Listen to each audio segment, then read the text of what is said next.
Hello friends, today some பாருங்கள். ரஞ்சித் ஒரு துணி துவைக்கும் இயந்திரத்தை ரூபாய் 16,150க்கு வாங்கினார். மேலும் அதன் போக்குவரத்து செலவுக்காக ரூபாய் 1,350 செலுத்தினார்.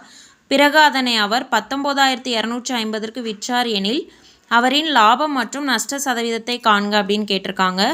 ஃபர்ஸ்ட் நாம் என்ன பண்ணணும் அப்படின்னா, அந்த வாஷிங் மிஷினை வாங்குறதுக்கு அவர் மொத்தமாக எவ்வளோ செலவு பண்ணார் அப்படின்றத ஃபைண்ட் அவுட் பண்ணணும். ஸோ மொத்த அடக்க விலை ஈக்குவல் டு அடக்க விலை ப்ளஸ் இதர செலவுகள் எவ்வளோ ரூபா அப்படின்னா 16,150 ரூபா மிஷினோட விலை.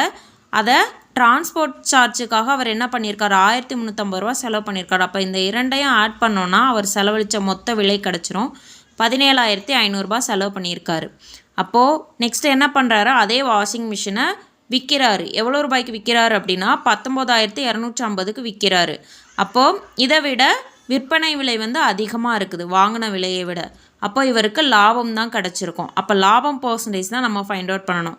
இப்போ லாபம் பர்சன்டேஜ் ஈக்குவல் டு எவ்வளோ லாபம் கிடச்சிது டிவைடட் பை அடக்க விலை இன்ட்டு 100. லாபம் அப்படின்னா எப்படி ஃபைண்ட் அவுட் பண்ணணும்னா, விற்ற விலையிலேருந்து வாங்கின விலையை நம்ம சப்ராக்ட் பண்ணோம்னா லாபம் கிடச்சிடும். டிவைடட் பை அடக்க விலை இன்ட்டு 100. இப்போ வேல்யூஸ் எல்லாம் சப்ஸ்டியூட் பண்ணி சிம்பிளிஃபை பண்ணோன்னா 10% கிடைக்குது. ஸோ நமக்கு ஆன்சர் 10%. இதை நமக்கு ப்ரீவியஸ் இயர் கொஷினில் கேட்டிருக்காங்க. தேங்க்யூ.